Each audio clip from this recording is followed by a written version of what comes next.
On January 7th, a 6% rise in Tesla shares increased the value of CEO Elon Musk's stock holdings and options by $10 billion, taking his net worth to $191 billion.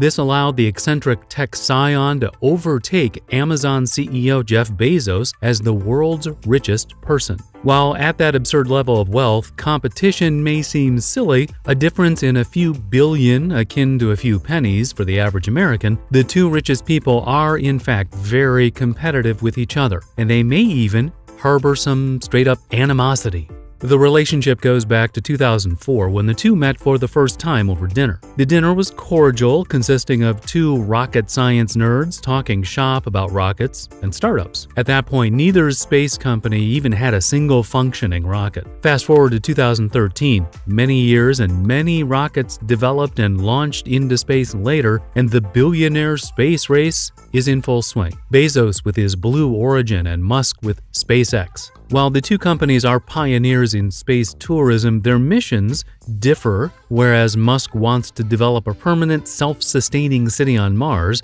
Bezos and Blue Origin are seeking to create many different floating colonies, each modeled after a different ecosystem on Earth. In 2011, NASA retired the historic Launch Complex 39A at Kennedy Space Center in Florida, the site used to launch all the Apollo space missions. Musk took the initiative, asking NASA if his SpaceX could use the launch pads for its operations. In response, Bezos filed the same request for Blue Origin, unsuccessfully. Bezos then filed a complaint with the government to prevent SpaceX from getting the launch pad. Elon called this a phony block tactic. Ultimately, SpaceX won the suit, signing a 20-year lease for Pad 39A in 2014. This would prove to be the first chapter in the very public feud that still lasts today. Later in 2014, the two billionaires were at it again, this time over patents. Bezos had filed a patent for the technology to build reusable rockets, a tactic that could have earned him millions of dollars from competitors who sought to use similar technology.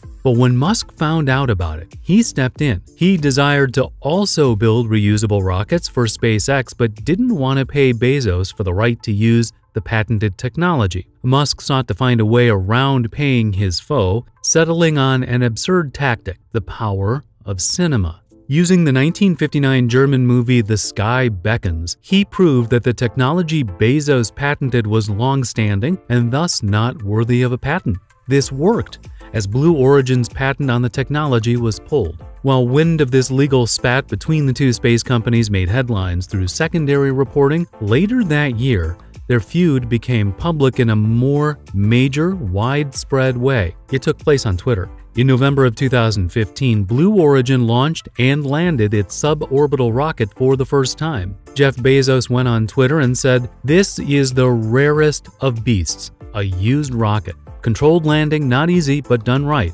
Can look easy," along with a video of the rocket landing. In response, Musk congratulated Bezos, tweeting, "Congrats to Jeff Bezos and the BO team."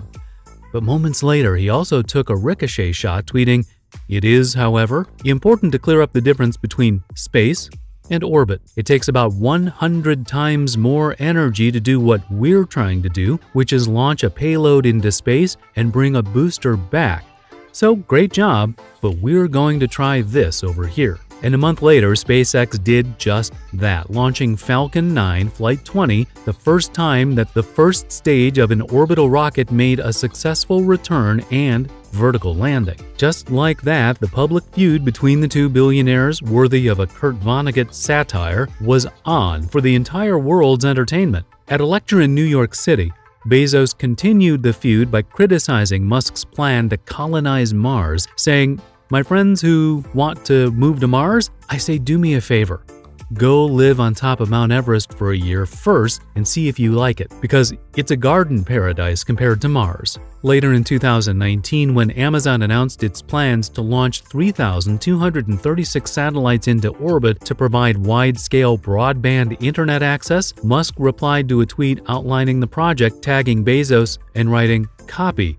followed by the cat emoji. This was because the project seemed very similar to one Musk's SpaceX had delved into in late 2017 when it had launched over 1,000 Starlink internet satellites around its Falcon 9 rocket. Oddly enough, this wouldn't be the last time Musk used a childish epithet to put down his rival. In 2019, Jeff Bezos unveiled Blue Origin's Blue Moon, the name of the lander which the company hopes will take private citizens to the moon by 2024. In response, Musk couldn't help himself, tweeting an image of the lander with the word moon erased and replaced with the word balls. "Oh, stop teasing, Jeff," wrote Musk, along with the doctored image capped off with a winky face emoji. And the middle school humor from the $190 billion man wouldn't stop there. On June 26 of this year, Elon Musk tweeted, "Jeff Bezos is a copycat, haha," in response to a Financial Times article outlining Amazon's $1 billion acquisition of self-driving car startup Zoox. This playful jab stemmed from the fact that Musk's Tesla had been developing self-driving car technology that the CEO hopes to be rolled out in early 2021. Musk's lighthearted Twitter banter is perhaps a clue into the exact nature of their sometimes public but oftentimes private and litigious feud. Is there truly animosity and love lost between the two men? While that question is still up for debate, it's a fact that Blue Origin and SpaceX are in direct competition over who will win the next space race. It's a widely held opinion that SpaceX currently has the upper hand. In May, NASA astronauts Robert Behnken and Douglas Hurley launched from SpaceX's Crew Dragon spacecraft, marking the first time astronauts launched into space on a spacecraft built by a private company. The two astronauts successfully landed onto the International Space Station, catapulting SpaceX into a clear lead over Blue Origin. Blue Origin, however, has had plenty of success of its own. It launched its vertical takeoff and vertical landing Shepard rocket into space numerous times. Bezos believes the rocket will only need a few more test flights before Blue Origin is ready to put humans on it. Looking ahead, while Bezos hasn't put a timeline on when he thinks his space colonies could be up and running, he feels that once they are, nature will once again flourish on Earth due to the burden lifted in the form of people migrating to the colonies. Musk, meanwhile, envisions that his city on Mars could be ready sometime in the 2030s. So while there is inevitable competitiveness between the two men due to their business and tech endeavors overlapping, does that mean that the two hate each other? After all, in China, where startups are encouraged to be leaner and more susceptible to pivoting, and where copyright and IP protection laws are quite lenient, it's common for companies to snatch ideas from other companies, just as Bezos did with Zoox. A 2016 BBC interview of Musk can shed some light on the question. In the interview, Musk was asked about his competitiveness with regulators and businessmen like Jeff Bezos in rockets and Detroit in the motor industry. When asked about Bezos in particular, Musk shrugged and jokingly replied, "Jeff who?" Perhaps the question of whether or not there is real hatred between the two men is only for them to answer themselves. Regardless, I'm eager to sit back and watch these geniuses duke it out for who will be responsible for bringing our society closer to a future of self-driving cars and space tourism. And frankly, as long as I can take a nap while driving down the highway on my way to work and then take my summer vacation to Mars and get my tan on, I don't give a damn who wins.